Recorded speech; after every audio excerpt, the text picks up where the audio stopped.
Up, everybody?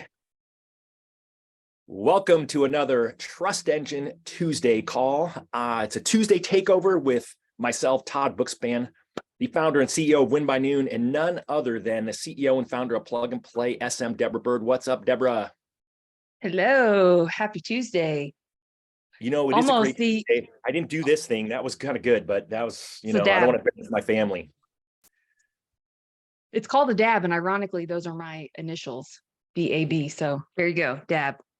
All right. Well, that is a perfect way to start out today. And, we decided we're just about to halftime and that we're going to sort of talk about a little bit of what we've seen in the first half of the year.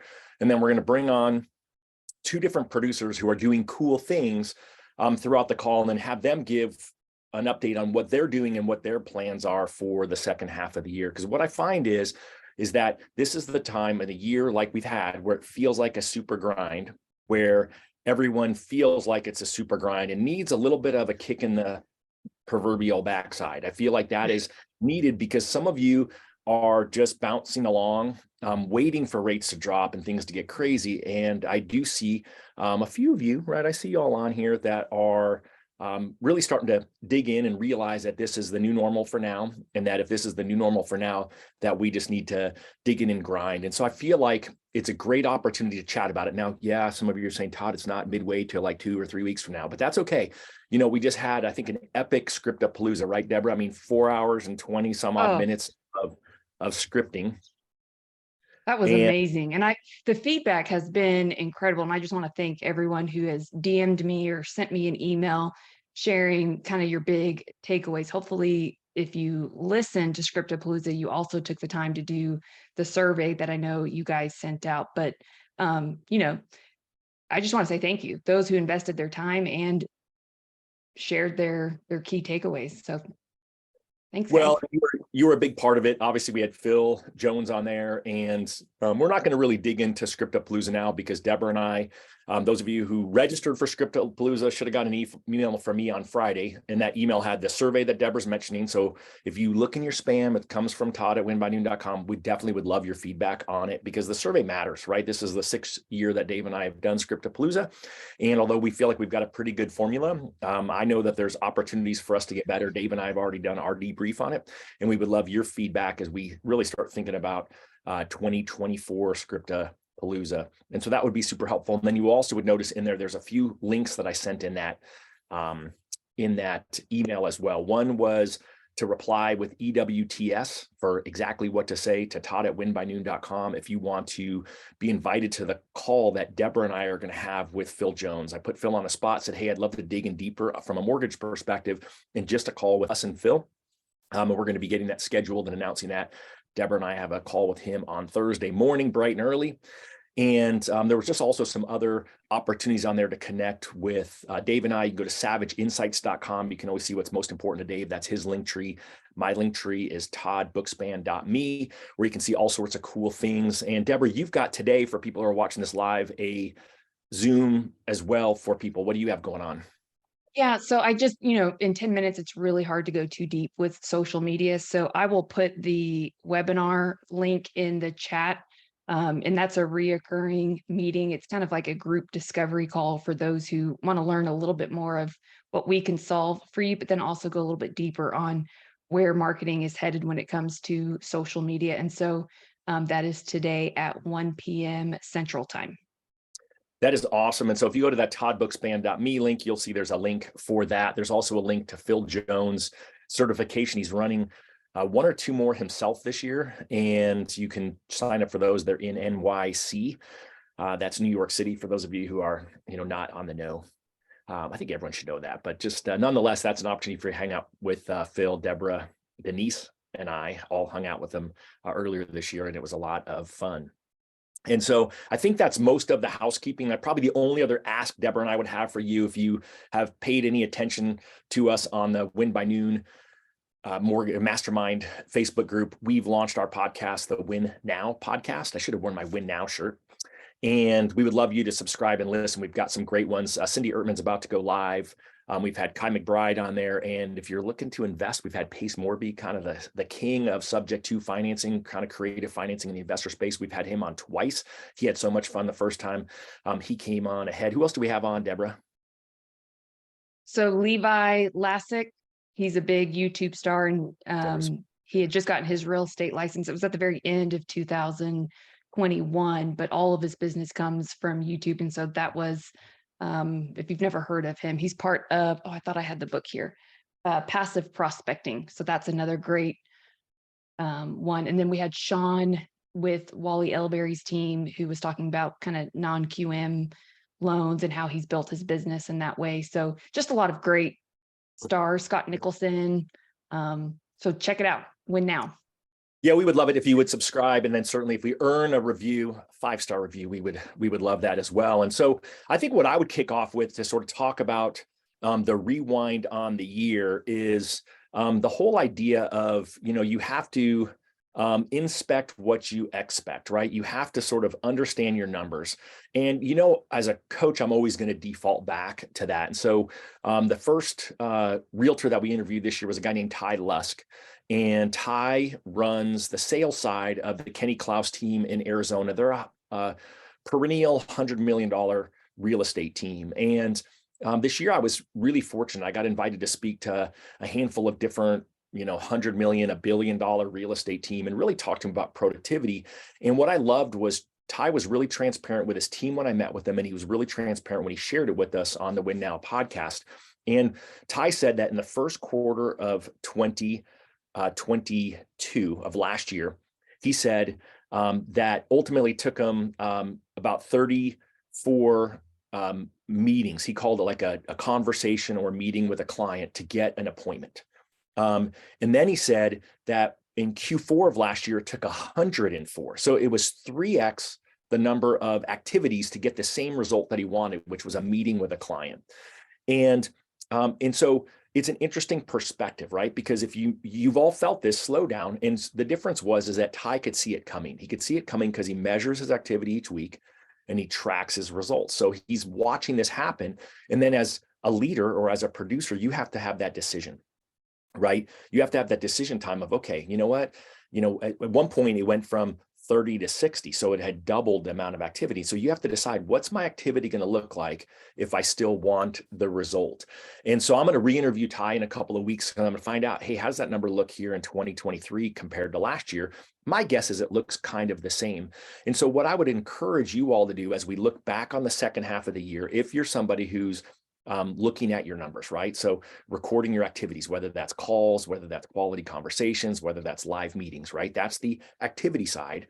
And then look at the result side, right? Leads, applications. I would encourage you to look at pre-qualifications in there too. Most coaching programs just look at leads, apps, and closed. I would be looking at pre-quals as well and looked at close and see how is that tracking? How are your conversion rates doing? And then I would decide you need to do a course correction. And of course, if you're not currently tracking your numbers, then I would encourage you to do so. And it's super easy, right? Literally just get yourself a piece of graph paper or notebook and start doing it. You can still get the Win by Noon free trial from Scriptapalooza. There's a link for it on my link tree, that toddbookspan.me. It's got the code in there, Scripts23, to get a free trial. Obviously an easy way to do it. And so that's always where I'm going to start when I'm looking back. I'm looking back at activity, and then I'm deciding, what do I need to do my activity if I want to increase my results? So if my activity, if my results are half of what I expect, then I got to 2x my activity. Or, you could choose just to make half the money. That's just not the way that I roll. I think some of you know that. I've got a team. I don't actively produce anymore, but I've got a team that I have a business partner and my wife that they run. For the last 11 years, we've averaged about 400 loans over $100 million a year. And so I also see kind of what I learned through the eyes of my team. I see it through the eyes of my Win by Noon users. I see it through the eyes of the people that I interview here on the Mortgage Coach channel, as well as on the Win Now podcast. And then just kind of as I hear other random things. So that's my initial thought. Deborah, what questions do you have for me? What thoughts do you have on that before we go to the next topic, which is you? Well, I think you hit it right on the head there. And it's not sexy or fun to track your numbers. And I think, the start of the year is always exciting. It's like a new year. It's refreshing.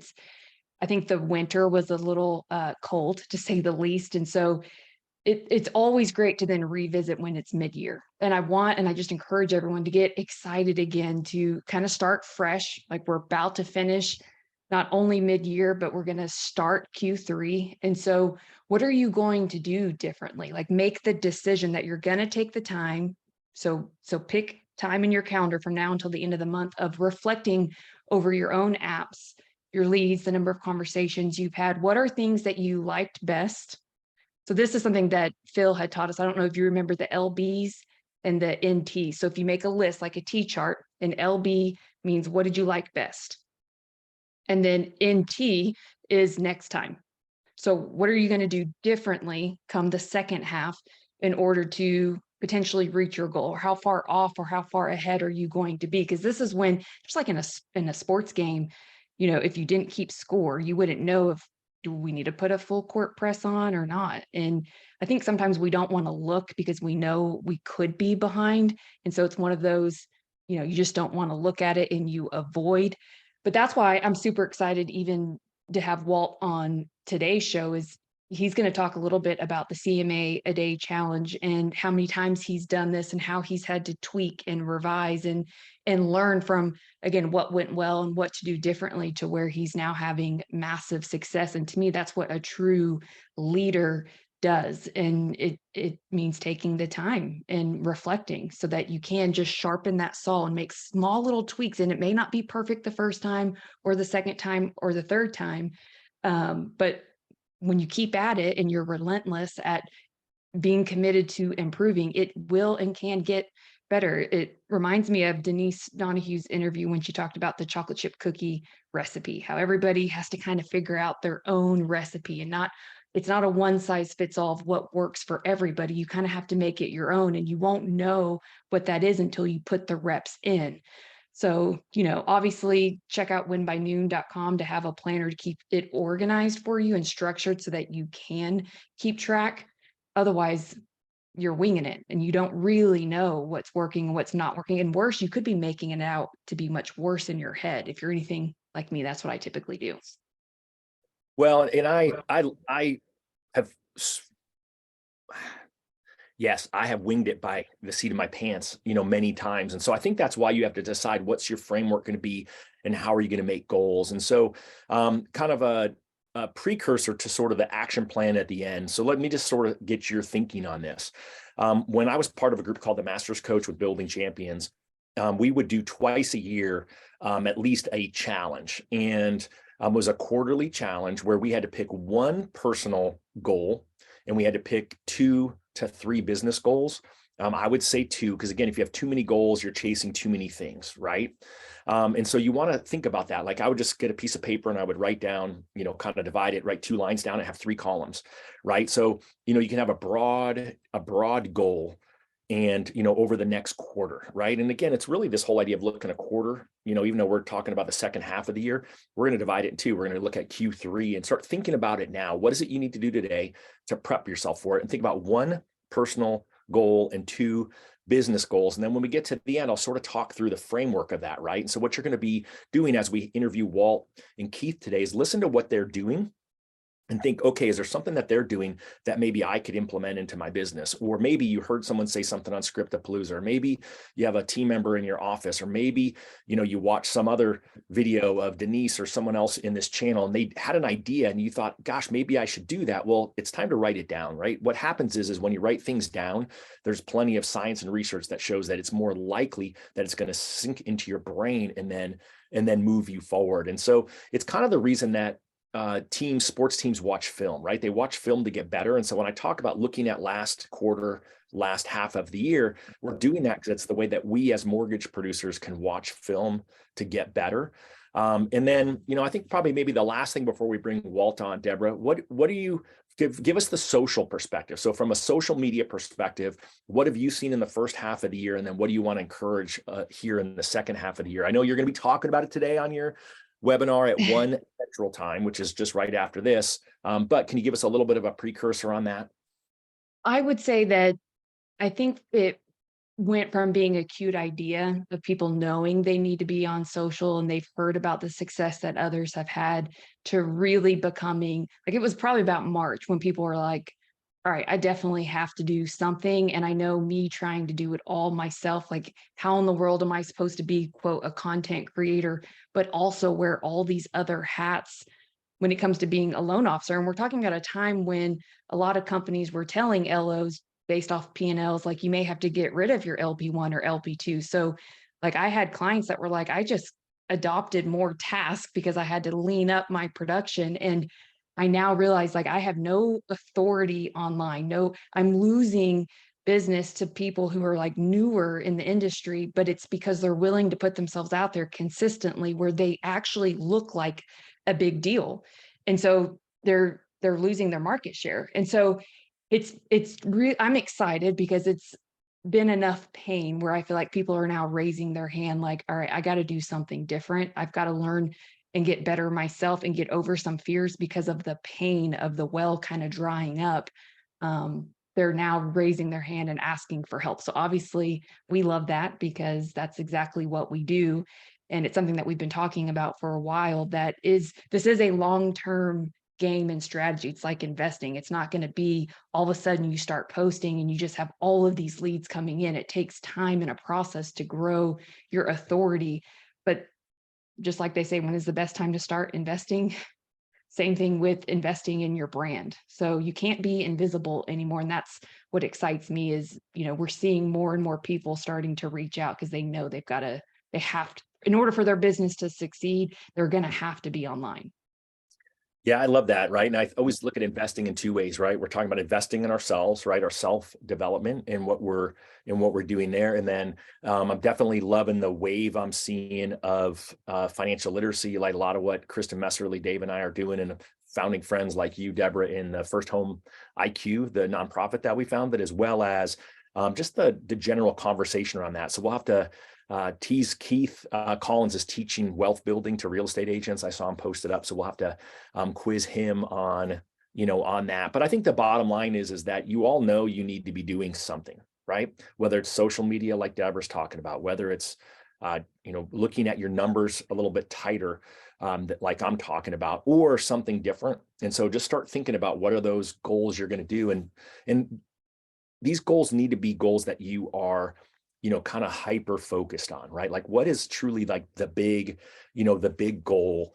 And again, I'm not looking at it further than just the end of the year right now. And when we're going to bring that back to just the end of the quarter. So we're really looking at what do you want to accomplish next quarter? And so let me just kind of give a precursor to that. And then let's bring Walt Schulz on, who can talk to us about the CMA Day Challenge. And, I'm just super stoked because I'm really proud of Walt. I know that's going to sound like a funny thing to say, but as Deborah mentioned, he's done it twice and with different levels of success compared to what he's having this year. So now he's doing actually it 4 times, Todd. Four times. All right. Well, that's yes. good. He'll correct me when we bring him on. But let me just give my quick example of my family goal. So it's easy for me to say that I have a goal. My personal goal is being present with my family. That's like kind of, airy fairy kind of whole thing on there. And so it's what are those priorities in there?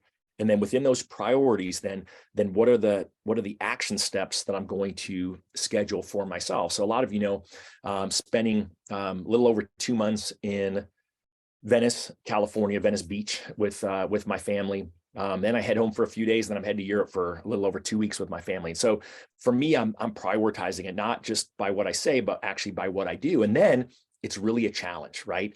It's a challenge to not have FOMO about everything else. So like I'm going to be at Mastermind in Vegas for a couple of days this week. So anyone who's there, ping me. I'd love to connect. And I'm trying to minimize my footprint there, though. Like all the cool kids are flying in today, right? Deborah and I are doing this because guess what? Dave's on a plane, right? Josh Metal just texted me, hey, we're hanging out by the pool. Come hang out with us. Well, guess what? Serious FOMO, but I'm not there. Why? Because I said my priority was my family. And so that extra day, just having tonight with my wife for date night is important to me. So for me, it's date night with my wife. It's date night with my kids, right? Because I've got a daughter with us here. I got a daughter who lives in LA. I got a daughter who's going to be coming out for 2 weeks, and it's making sacrifices in order to make sure that those things come true. And then what are those activities that, that you're going to commit to? So for me, it's simple, right? I got to plan date night with my wife. I've got to plan date night with my daughters. I got to do those activities. And so I won't go through each of them, but just be thinking through how you can do those steps. So Deborah, I'm going to let you introduce Walt because I am super excited for what he has going. And I know You and I both been following it tightly, so take it away. Well, so this is the fourth time that Walt has done the CMA a day challenge. And I want to thank you, Walt. You've always been so supportive of anything that Win by Noon or Mortgage Coach or even Plug and Play SM has ever done. I think your humility and just your relentless pursuit of being in rookie mode, so to speak, where you're always willing to try new things, and even participated in our public CMA a day challenge with Jeremy Forcier. And so I would love, I know you've been having a lot of success. I've had a lot of people even reach out to me saying they'd like to know more information about what you're doing with this and what you've done differently based off the other times that you have done this. So, no pressure. The spotlight's on you. And if you would educate us, please, Walt. Perfect. Hey, thanks. Thanks so much for having me on. And Deborah, thank you so much for, the kind words in that. And I will say that you three, between Deb, Todd, and Dave, I just said a long time ago, you guys say do something, I'm going to say how high, because you've never led me astray. And I really appreciate that. So, there's so many ideas within the community that you can do. And the community is so impactful. So, of course, I'm a client of Plug and Play. And so I highly endorse Deb. Deb and her crew, they do an awesome job on social media. I'm finally now starting to do things that she told me 3 years ago to do. I'm starting to make my own personal posts on the weekends, trying to be a little, which I'm actually getting some really good engagement on those things. So, so weird how that works, right? It's weird.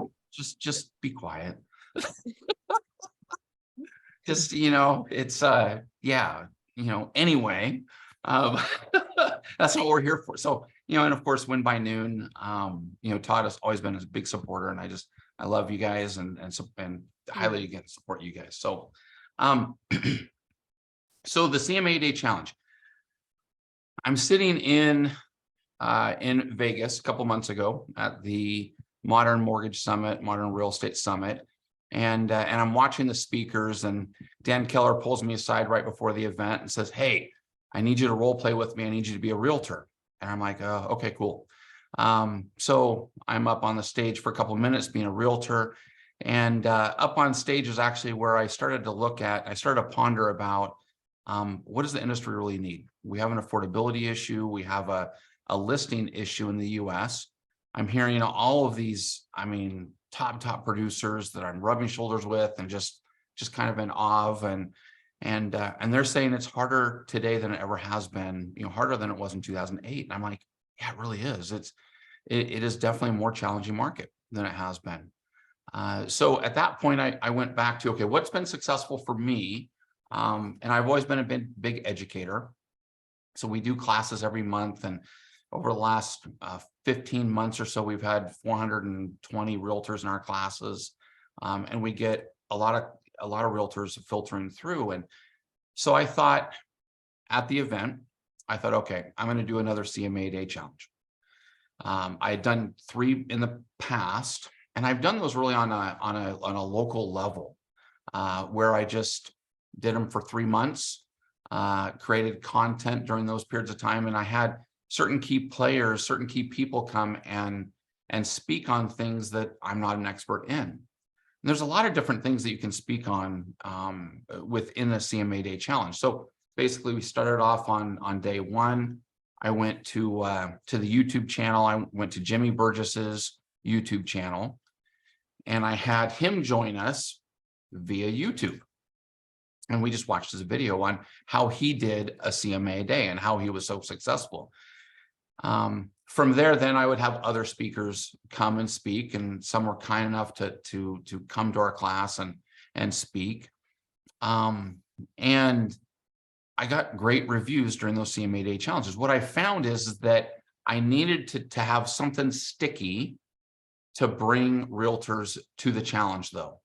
It wasn't just, hey, you want to do a CMA Day challenge, which, Tom Ferry says you're supposed to do this, and so do it, and it will increase your business. No, I needed something sticky, because I found during the TCA Day challenge that we did, and then there were some of us that did a CMA Day challenge, I found that some other producers that were doing the CMA Day Challenge were just doing the CMA and just doing a meeting on based upon accountability.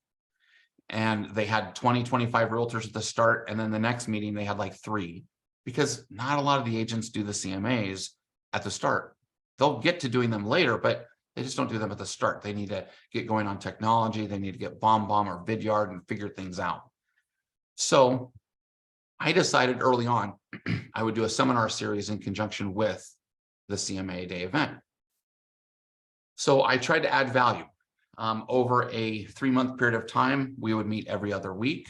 Again, I would have Jimmy Burgess at the start come via YouTube. We would watch his video, and we would then walk through, how to do a CMA, how to do a unsolicited CMA, because that's really what the key is. It's an unsolicited CMA.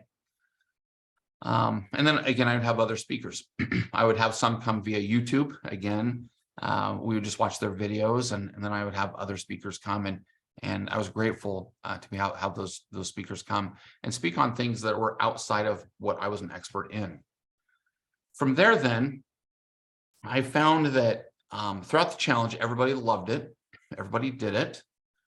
We started, I had one realtor that had increased his listings by 6 listings during the challenge. And we had some success. So I did this 3 times. And in fact, what's very ironic is the last challenge I did was May of last year, 2022.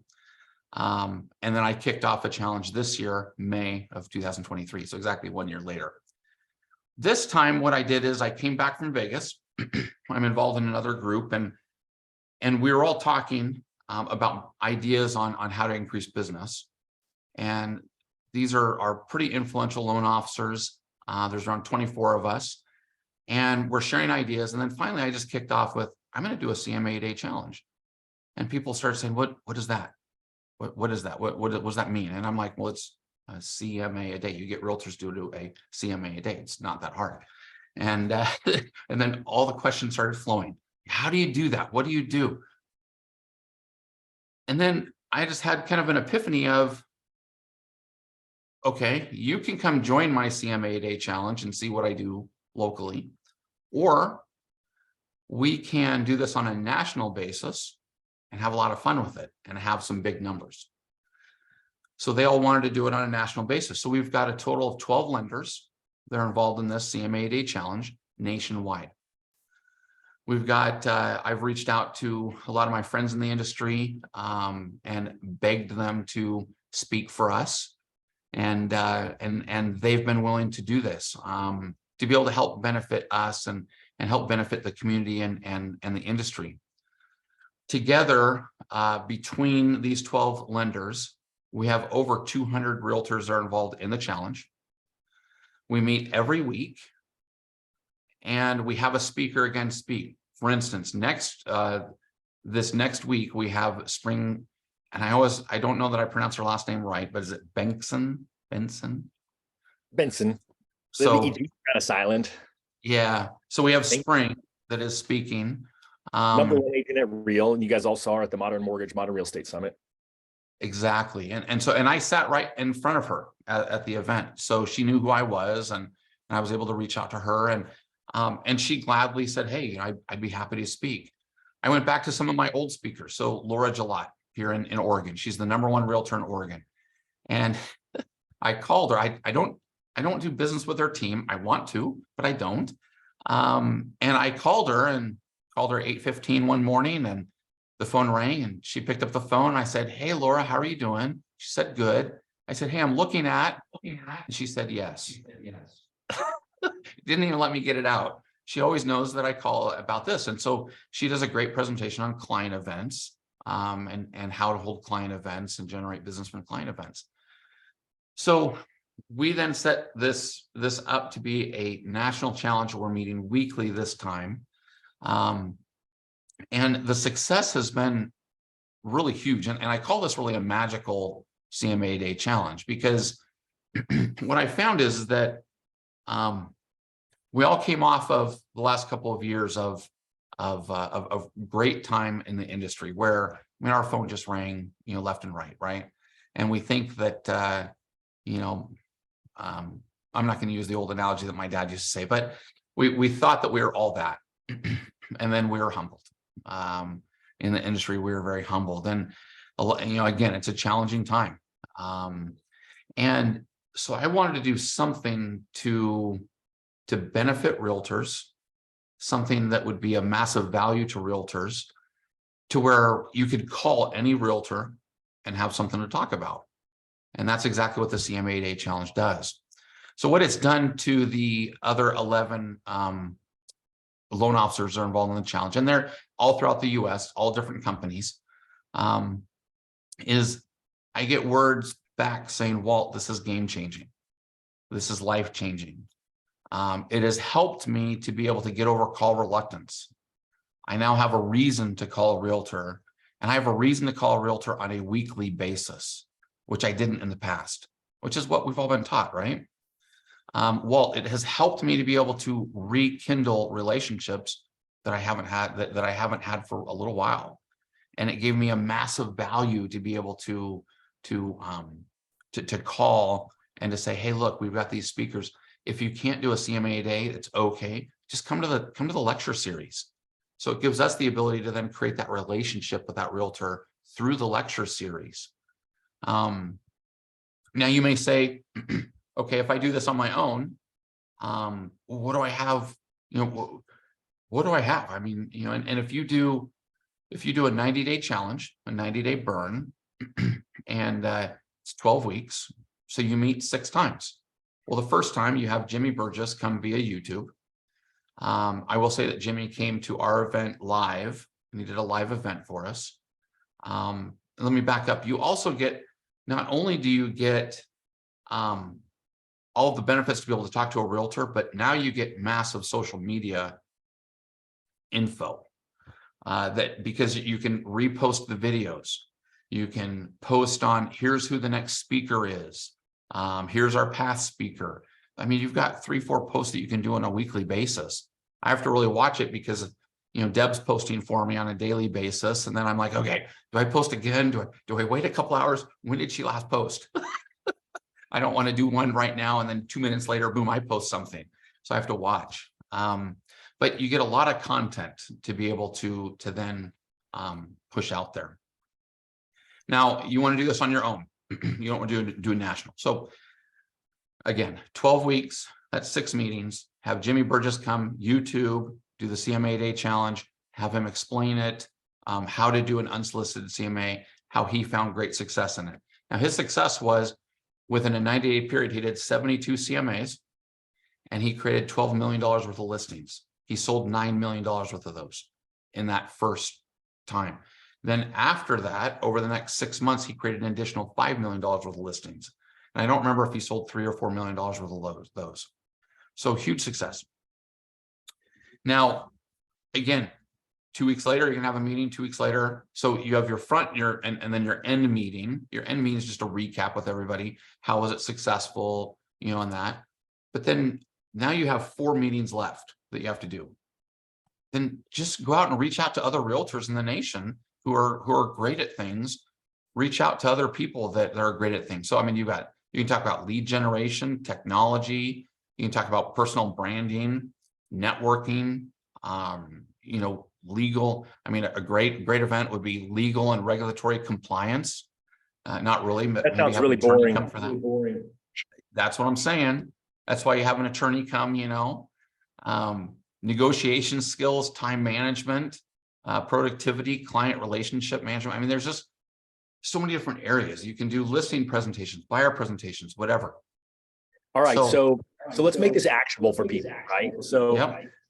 I got a little feedback coming from there. Who's that? All right. Now we're good. Okay. So let's sort of make this actionable. So a couple of things I think that are really critical here. Number one, this is the 4th time Walt's done it, right? He hasn't given up on it because it hasn't been perfect before, right? It's been good, but it hasn't been great.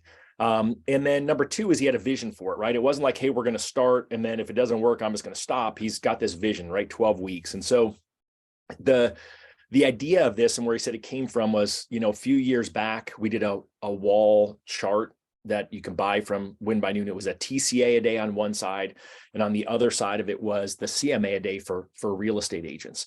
And so the best part about it is Walt did what I did when I launched it, was he reached out to Jimmy Burgess, because he's kind of like the man in that space, because he's the story that was told on Inman about all the listings that Walt just talked about. And so Walt thought through, what does this 12 weeks look like for the challenge? And then he thought about, who can I reach out to? And if I can't reach out to people, how can I get them there virtually? Which means he went to their YouTube channel, right? So he didn't overthink it and say, well, gosh, I can't get Jimmy on. Well, he just went to Jimmy's channel and used Jimmy's stuff and showed off what he was doing if he didn't have Jimmy. But I also applaud Walt for being bold and reaching out to people and asking them, hey, would you mind doing this? Because if you think about it, like Spring is #1 at Real Broker. And if you understand Real Broker, it's kind of like EXP, right? They've got this recruiting piece where if you can recruit someone and they produce, you get money off of that, right? And if they recruit someone and they produce, you get money off of that. And so they're always recruiting. So you wonder, well, why would someone who's the #1 realtor at this brokerage, who's done a lot of transactions in the hundreds, why would they invest and do this with Walt? Well, she's doing it because she's trying to grow her presence and her influence. So it's this whole idea of being bold to do it. And so what I would encourage you, as we talked about these, what is your 2 business goals? Maybe the CMA a day is something that you would consider, and then you would just stalk Walt on Facebook. You can see what he's doing. You can see who the guests are. Hint, reach out to the guests that Walt had. Maybe they would do it for you too, right? I mean, that's where I would start. Who else do you know in your market? He reached out to the #1 realtor in his market who he's not doing business with. Most people say, well, I can't do that because I don't do business with that person. Well, guess what? She's there because she's growing influence in her market. And so think about, who is it that you could reach out to in your local market? Who else do you know who you could get on there as a person? Maybe you reach out to Walt and ask Walt to be on to help you kick it off, because he can explain to people what it is that he has done. And so those are my initial thoughts, because I think this is a great idea if I'm going into the second half of the year and I'm trying to engage with realtors with something different. Right. The whole point is Jimmy Burgess did a CMA a day for 90 days. Every day he worked, 72 of them. He got $11 million worth of listings and he sold $9 million worth of homes. Now, if that can inspire your realtors and get your realtors to want to engage with you, I don't know what would. What do you think, Deborah? Well, so every Wednesday, we theme our days in different activities that I'm constantly encouraging loan officers to do. And it's to host your show day. Wednesdays, every day at the same time, every week. You are looking for different guests that you could interview to basically do everything that Walt just said, where then that interview gets to be micro content. And the people that you're trying to interview in this series is meant for the community that you serve. Maybe it's a divorce attorney, or it's a financial advisor, or shoot, it could even be design trends in the area. But something that Walt said that I just really want to put an exclamation point on is, it's giving loan officers the courage and to be bold enough to make their calls every week and finally have something different to say.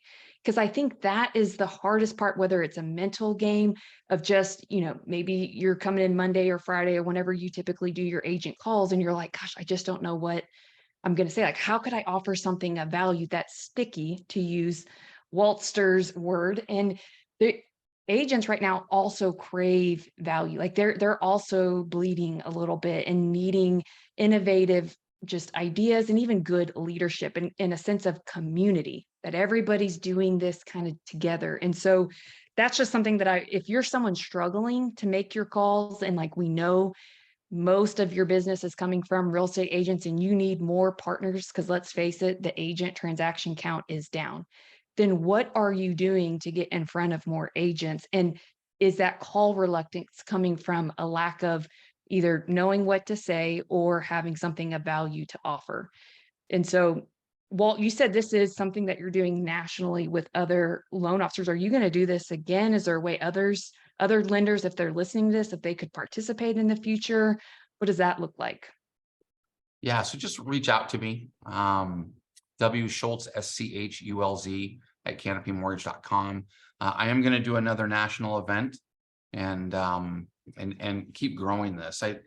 From the success that we've seen now, within 20 days, we know of, there's more than this, but we know of specifically 3 listings that this has created, that the CMA Day Challenge has created.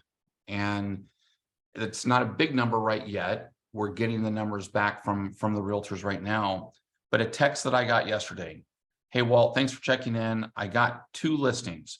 One I am taking next week, and the other meeting the week after, and I'm sharing with them how to get ready for their listing. Both past clients, thanks. We went back and forth, and then she said, thanks, a big thank you to you as well. I couldn't have done it without you. See, that's awesome. So think about this. It doesn't have to be a huge number, but I was talking to a buddy of mine, and one of his friends owns a brokerage, a Keller Williams brokerage with over 400 agents. And they typically carry about 400 listings. And right now they're carrying like 70 something listings. I mean, that's pretty significant. We all know that there's not every area in the country, but most areas in the country right now are suffering still of a lack of inventory. So the whole idea of what you're doing, Walt, to help people out, it's just pushing them out of the box, right? You all were rolling your eyes when I was talking about creating activity at the beginning of this call, but that's all Walt is doing. He's just creating activity for the realtors, holding them accountable to do one thing a day, a CMA a day, right? So think about that activity piece for part of the way that I grew as a loan officer was doing quarterly planning with my realtors. And by me holding them accountable, guess what? It made me have to be accountable to myself because I knew they were going to ask me about the things that I was doing. So what else do you want to ask Walt real quick before Keith comes on? He should be on any minute. And then we're just going to switch right over to Keith when he jumps on. You like that? So let me touch upon one quick thing though. So 3 listings is roughly $81,000 in commission. So what can you do to go to a realtor right now and say, hey, I have helped generate $81,000 worth of commissions in 20 days. Who won't meet with you? Mm. I mean, so you can meet with Dude, any realtor. that right there is killer right there. That's awesome. So, and because a lot of these, I mean, it's a listing, so you've got 6% commission, right? Buy side and list side. And the other thing, so I am going to do another national challenge. Those of you that want to participate, just give me an email. Those of you that want to do this on a one-on-one basis in your local community, just shoot me an email and I'll walk you through how I did it in the past.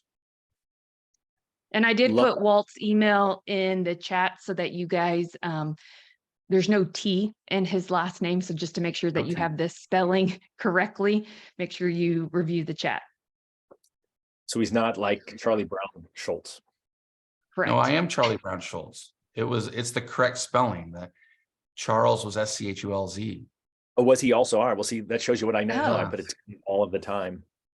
Ironically enough, my dad's name was Carl, but Okay, so let's sort of go back to the framework of if this is going to be one of your things, right? If your goal is to host a CMA Today challenge, right? Then you've got to think about what are the strategies, right? So strategy 1 is going to be, host it on your own. Strategy 2 could be, reach out to Walt and see if you can be part of his. And so you can think about what are the pieces I need to put in play, what are the strategies? And then underneath those, you're going to put, what are the action steps I would have to take, right? If you're going to do your own, then you got to say, okay, well, what does my 12 weeks look like? Now, transparently, I do 13 weeks because there's typically 13 weeks in a quarter, but I think Walt's smart for doing 12 because then he doesn't have to worry about it being exactly where it starts and stops within a quarter.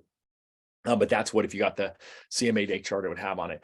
And then you would think about, then if I lay out, first thing would be lay out my 12 weeks. The second thing would be, okay, what guests fit into those 12 weeks and start reaching out to guests. And again, don't overthink it. Walt's talked about some guests that you and I may find boring, like an attorney on compliance, but guess what? Realtors actually find that kind of thing interesting. And even if they don't find it interesting, guess what? They need to have that. And then you're going to think about, okay, who am I going to invite and how am I going to invite them? So you just have to really kind of break it down to the action steps of what does it take to launch it. And you don't need to launch it next week. You don't need to launch it in 2 weeks. Just think about, well, when can I do it? But I would do it between now and, maybe the first week of what's the next month? July, maybe launch it right after, July. That's a weird week, the July 4th week. So maybe the week after the July 4th week. That's my vote. What do you guys think? I was thinking either September or October. I like September just because it's coming back from summer. Some people are on vacation mode and it's building the daily habits and disciplines to set up your following year. So, and maybe you could squeeze 2 challenges in from now until the end of the year since we're at halftime. But That was my initial thought, was September. September's too far away. I mean, come on, we're trying to get business now, Deborah. Like this is for Q3. Well, but there's some coordination. Like there's some, like you got to get your guest, and if you're not used to using Zoom or anyways. Takes about a well, month. No one here is not used to Zoom. So if you're not used to Zoom, I can't help you.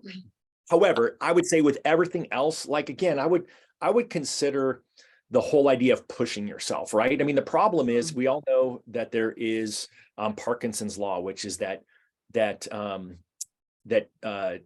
whatever it is, activity expands to fill the time available, right?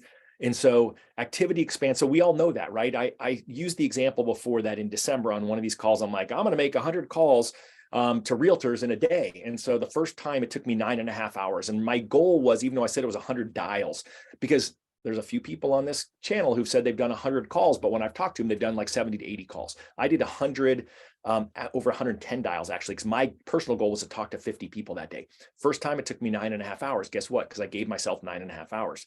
Next time, I had a limit because I was going to Monday Night Football and I had to jump in my car and drive out to the stadium.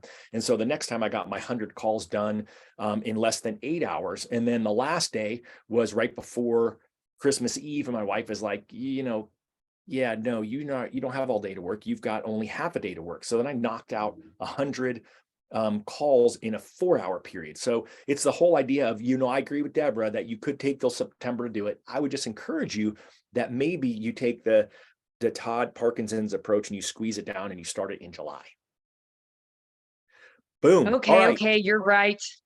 Well, I don't need to be right. I'm just giving an alternative perspective. Yes. That you're going to do this one and you're going to take Deborah's idea and do a CMA Day challenge in September as well. There's no reason that you can't continue to do it. I would say the only challenge you run into is that people get tired of being accountable and actually working hard. And so just know that that's going to be the attrition piece you're going to run into, but we know we should all be doing it as well. And maybe I would encourage you all while you're doing it to do a TCA a day, because we all know this is the Trust Engine channel, and Dave Savage would be, he's probably watching this on the airplane on Zoom and saying, okay, Todd, this is your perfect opportunity to plug doing a TCA a day. And remember, if you go to trustengine.com, you can look at all their free trainings on how to build TCAs, because I can tell you, we all know that TCA is going to help you convert more. So look who's here. All right. Thank you, Walt. We're going to bring on none other than Mr. Collins. It's always great to get to hang out with Keith. And so here's my intro to Keith. I'm not going to do it justice, so he can fill in any blanks, and Deborah, you can throw in. But one of the things that I love about Keith is that if you look at the interviews that we did with Keith 4 or 5 years ago, he was like super nerdy. And then you look at the Keith today, and he's like, Brad Pitt, Keith Collins on video. Like he's gone from being less comfortable on video to being, I think, one of the best people in the industry, one of the people that I recommend everyone follow who's trying to grow their presence on social. I also love the fact that Keith built a marketplace for himself, a market center in Northern California, and then got this crazy idea that he was going to put his family first, and he picked up and moved to Tennessee. And so he actually has done a great job of maintaining a business in California while building a new business and life in Tennessee. There's a great interview from January of 2022, I think, on it with him and Denise, where he talked about what he did. I would encourage you all to take a look at that, because some of you live in your same market and haven't done a great job of building a presence. And Keith talked about how he did it in a new market. And guess what? You could do it in the market you live in. And so what else do we want to say about Keith, Deb, before we bring him in? I'm just gonna say, I don't remember ever a nerdy version of Keith. I think he's always kind of been the Brad Pitt, just because he wore glasses, I suppose. But I'm still in the nerdy version of Todd. So I'm trying ridiculous right now. This is so ridiculous. But I will say, Keith has been an early adopter of video, and that would be my only thing with when people sometimes compare themselves, is don't compare your chapter 1 maybe to someone's chapter 20. And know that Keith has done this consistently over time. It's not just an overnight success. So one, I appreciate you sharing your wisdom and being vulnerable enough to do video, even when maybe it was nerdy back then. But I guess now you've evolved into the Brad Pitt. So good job. So ridiculous. Words of affirmation is my love language. So my cup is full. I appreciate both of you. Just scroll down in the YouTube videos and you'll see some terrible stuff from like 10, 12 years ago. So I think that's a really good point though, Deborah, is we put kind of some of these loan officers that, come on the show up on pedestals, and And we don't see some of the stuff. We're not paying attention to the work that they put in to get there. So I think it's really important. I have like 10 minutes. So this is kind of like what loan officers should be doing to kind of run into the second half of the year, right?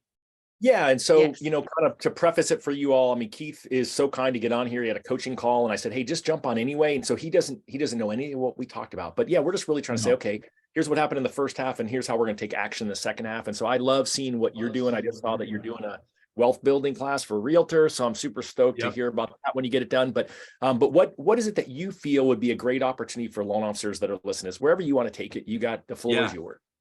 I got a few things. So I'm giving credit to plug and play. So Deborah, you posted this and I've probably used this 30 times in the last month. It's freaking brilliant. So I'm going to read it. It says, and you may remember this, maybe you don't, because you're that good. But the best loan officers lose every day to mediocre loan officers. The best loan officers lose every day to mediocre loan officers. Marketing is not a battle of services. It's a battle of perception. This is how the younger loan officers are quickly taking your market share as they consistently create and post content 2 to 3 times a day. That was like so good. And so if we were to talk about like, what do we need to do in this market right now today to go take market share? I think it's really around this concept, right? Is marketing is not a battle of services, it's a battle of perception. You can be crappy, but be awesome on social media and get business. I'm not saying be crappy, but I think you all get the point. And so I've been really excited and my whole transition has been, the riches are in the niches. And I love that. I love that kind of idea. When I relocated out here, most real estate agents that you're going to go after that are worth going after already have a loan officer relationship. And I think loan officers that are going after these real estate relationships, we're like going for the whole enchilada. Like we're trying to take all the business at once, and it's just not going to happen that way. We're getting too aggressive with that. What we need to do is carve out that niche. We need to carve out that small thing that you talk about all the time, that you perceive to be really, really, really good at, right? That is perceived as maybe something that's a little bit more challenging. And then it makes it easy for that real estate agent to carve out just that piece of business and send it to you. For example, VA home loans or renovation financing or first-time home buyers or, those types of things where it makes that real estate agent not feel like they're cheating on their existing loan officer relationship by carving that business out and sending it to you because you're the person that is highly visible. The most visible agent in the market wins, period. The most visible agent in the market wins. And so you're highly visible on social media with your texting, with your emailing, and just talking about this topic, you're perceived as the expert. And so for me, like when I came out, look, like at the time I was a 16-year veteran, right? So I'm a 16-year veteran, as hungry as a rookie. I recently relocated from California to Nashville. And I don't think there's a better loan officer in Middle Tennessee positioned to be able to help your California relocations because I just did it. I can empathize with your customers better than your current loan officer. And we strive and we do really well in finding creative solutions in complex situations. So just send me your California relocations. That was my pitch. And it was just over and over and over and over and over again. And so if I were to lean in on that, like there's one thing that I think agents or loan officers can do right now is find a niche that you or your company is really good at and just talk about it over and over and over and over and over again.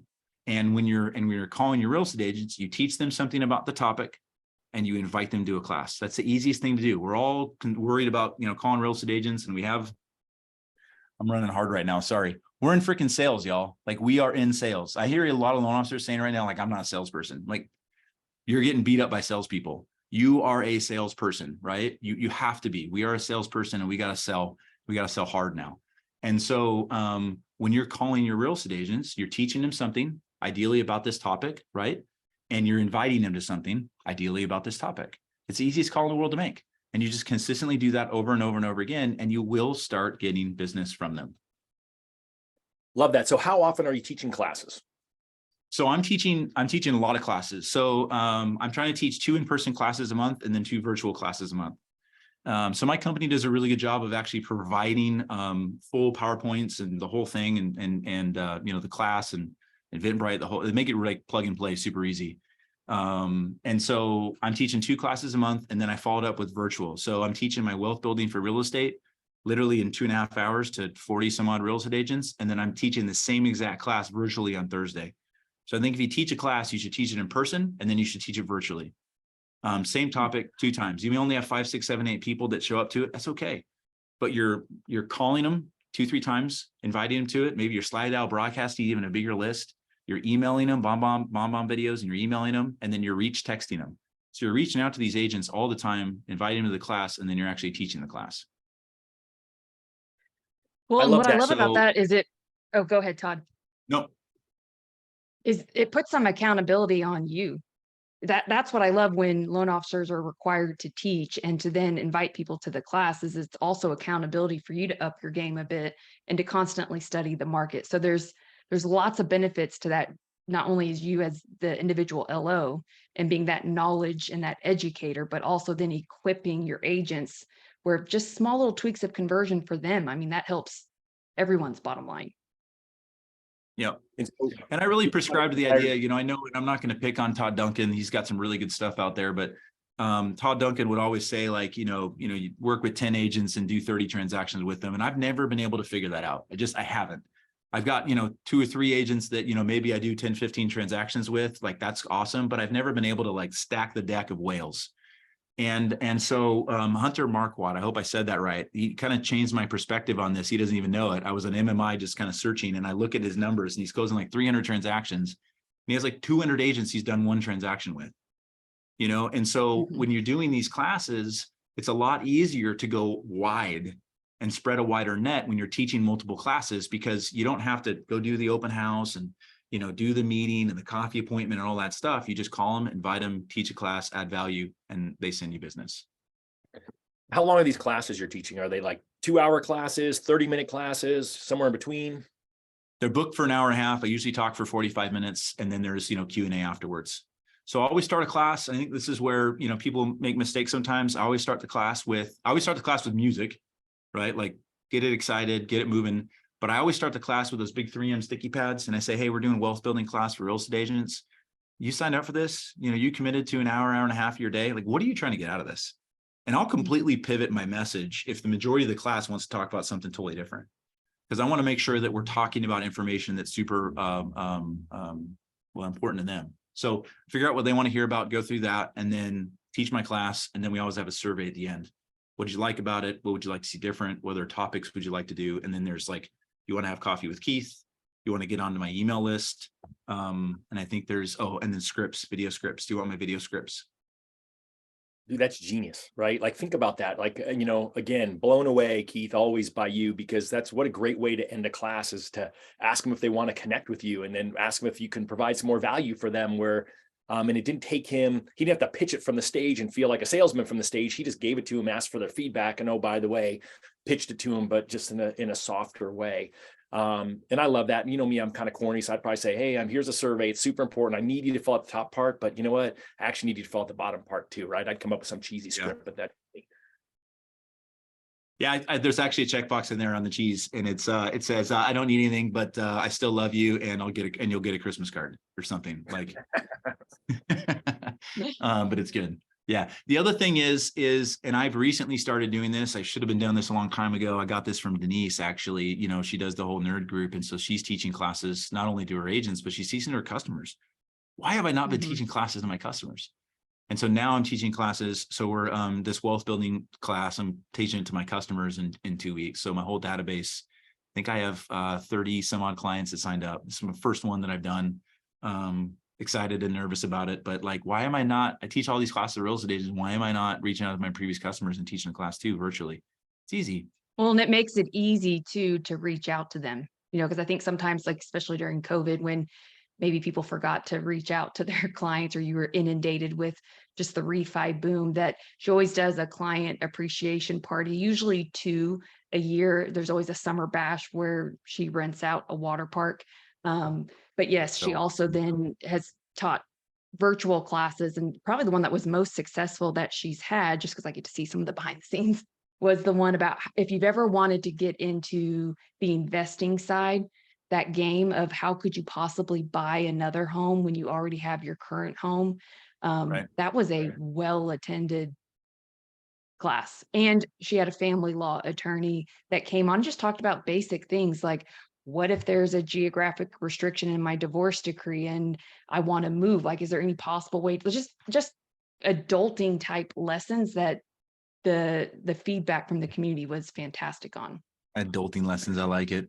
And you don't have to be the content. You just need to be the facilitator of the content. And hey, go to a finance. Hey, I have 1,500 previous customers. Could I put you in front of them on a talk for 30 minutes about how why trusts are important and how to set one up? Like, yeah, you could do that. That'd be cool. Yeah. I mean, people will do it. You don't have to be the content. Remember, all these businesses are selling. They all need customers too. Quick plug, if you go to my toddbookspan.me, there's a thing about becoming a wealthy LO. Deborah, Denise, Keith, Shayla, Josh, a few others are part of a group called Be Wealthy LO, which is a group that I'm part of. And so there's a video there. You can watch it. And if you're interested in that, you can set up a call with me by just clicking on the link on that link tree at toddbookspan.me. And so I would say this, a couple of things, and then obviously we're going to go a couple minutes over because we couldn't have Keith on for just 15 minutes. But here's sort of my observations for all of you to sort of put a bow on the fact that this is to take action in the second half of the year. So number one is Walt took an idea and he did it again and again and again and again and again, if my counting is right. And he's continuing to take action. So number one is you've got to take the action in order to get to where you're trying to go. And he took an idea that we talked about here on this channel. And then you shift gears to Keith. And Keith told you all the people that he got inspiration from Deborah, from Hunter, from Denise, and he's just taking these things and he's putting it into action, right? He's not overthinking it. He's just doing it. And think about the power of the class where he just puts up that notepad and says, what's important to you, right? And then he's going through on this subject that he put out. And then, he's got his presentation and you all can get comfortable doing that. And I think that the challenge is you're all scared of it.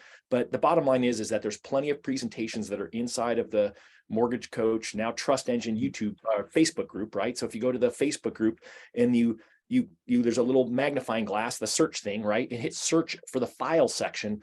There's plenty of presentations that are in there that you can swipe and adapt if you choose to do so. And so just think about that. I mean, the bottom line is you don't want to swipe and adapt Keith's if you live next door to Keith in Tennessee, but you could have swipe and adapt what Keith is doing if you live in Oregon like Walt does. So that would be sort of my bow on it. What else do you want to add, Deborah? And then we'll let Walt and Keith give some final thoughts.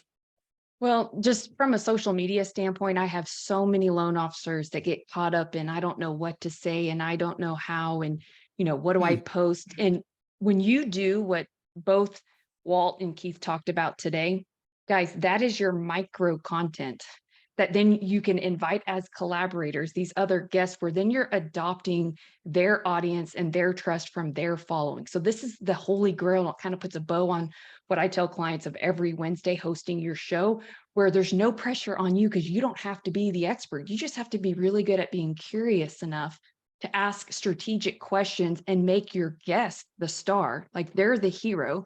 You're just, again, like Keith said, facilitating. So if this is something that you're interested in doing and you're like, yeah, but I don't, slicing and dicing, I'm not a video editor.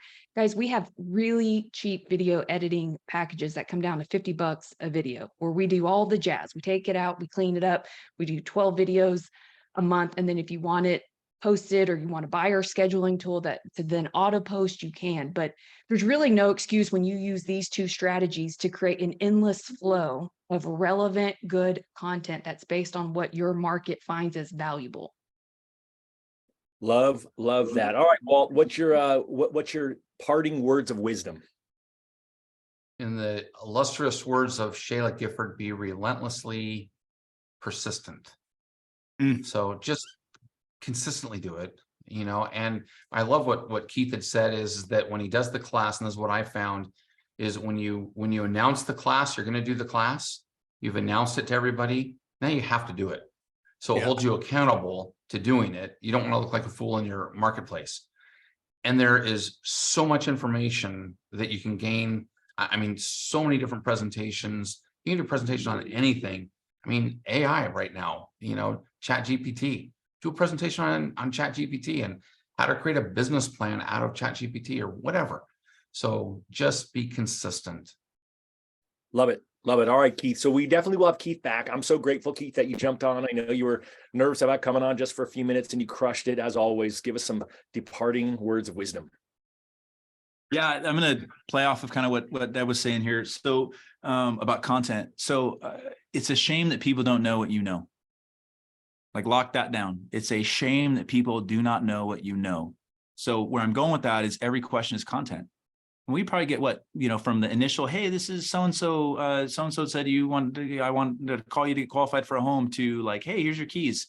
We probably get what, 30, 50 unique questions in a transaction. Every question is content, right? Just talk about that. So it's a shame the people who are having hesitation on getting on social media and talking about things. It's a shame that people don't know what you know, because what you know is important. Like we are in a business that changes lives, like truly, like it's freaking wild how much we make and what we do. And buying a home financially changes the future of a family. So we need to teach them about home ownership. Like we need to be the ministers of the good word of real estate, right? Like that's who we need to be to our crew. So it's a shame that people don't know what you know, and every question is content. I love those. And then the other quote I'll give is that Keith said, I'm a 16-year veteran and yet I'm hungry as a rookie. And so think about that, right? He quoted Deborah Bird, who said that basically we're all getting our ass kicked by a bunch of rookies because they're willing to do things that we're not willing to do. And so I think that you heard some great examples from some great loan officers who have just chosen to execute. And I would just encourage you to do that. Think about the 1 personal and the 2 business ideas. What are those goals you're going to execute on in the quarter? Write it down. You're more than welcome to send it to me, Todd at Win by Noon. I'm happy to hold you accountable to it. And Deborah Bird, close us out. Well, I was going to put an exclamation point on what Keith said, and the fact that if Jesus were here, do you think he would use social media to share his truth? Or would he be like, I don't like the way my beard looks today, or my hair's not right? Like when you know what you have is good and you're using it for that motive, then you don't allow the ego to get in the way, because you're just sharing your truth in hopes that it's going to benefit a family. So what would Jesus do?